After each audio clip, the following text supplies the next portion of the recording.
Bismillah ar-Rahman ar-Rahim, in the name of Allah, most gracious, most merciful. We were talking about the issue of freedom of belief and speech. Before to discuss this matter, I had an introduction and said that we mustn't be cheated by a lot of propaganda done by the especially superpowers, those who have the hegemony of propagation in the world.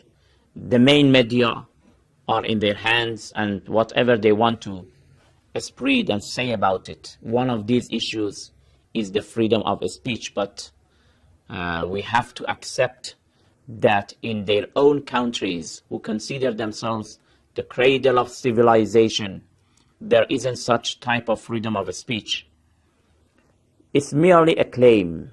There is no reality behind it. But we leave it for the dear intellectual brothers and sisters of Islam to go and they themselves to do more researches. But we want to know what is the position of Islam. Islam, in the Holy Quran, we have a verse in chapter 2, verse 256. The Holy Quran says, "La ikraha fi ad-din." There is no compulsion in accepting religion. This is one of the very famous verses in the Holy Quran.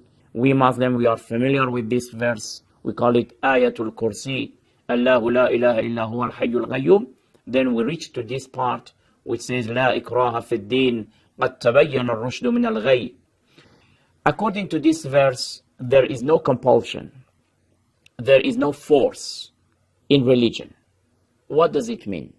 It means that as far as the belief is concerned, there is no compulsion, there is no force.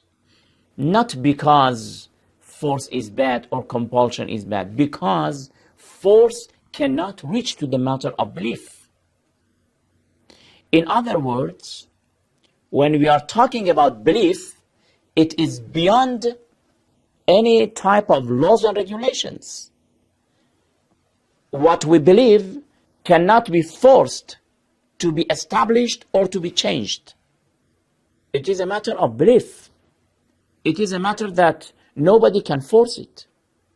It is not a physical matter. Sometimes some people, you may be arrested and you may be even imprisoned, your body.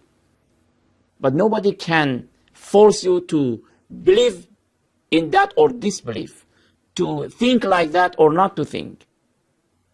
In fact, this is not a correct question to ask what is the belief, what is the opinion of Islam about the freedom of belief.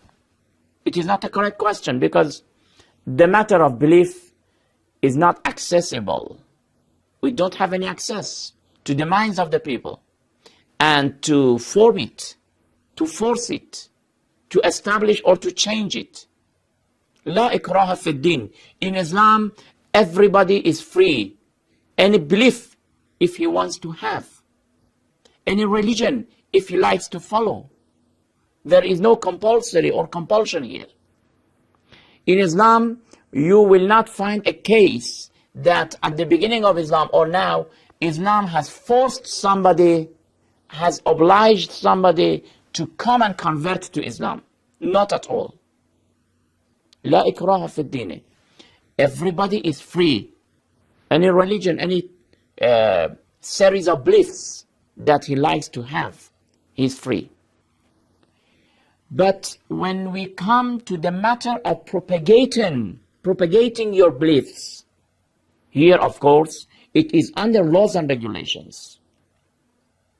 Sometimes you merely believe in something. You are free. Islam does not approach your beliefs.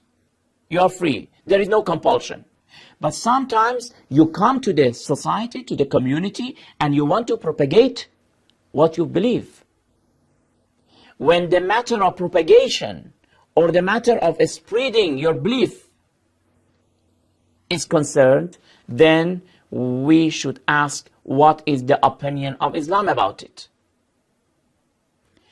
And to answer to this question, we have to say that Islam allows those types of beliefs to be spread, to be propagated, as long as it doesn't affect the real benefit, the real interest of mankind.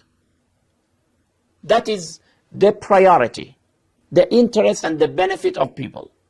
And by interest and benefit, we don't mean only material benefit and interest. We mean the material and spiritual benefit, the interest of this world and the interest of the hereafter. Whatever is for the welfare of human being, whether in this world or in the hereafter, whether in the field of his physical life or spiritual life, Islam has given priority to that and does not allow anybody to affect it, to harm it. The example, it's very logical, it's very reasonable.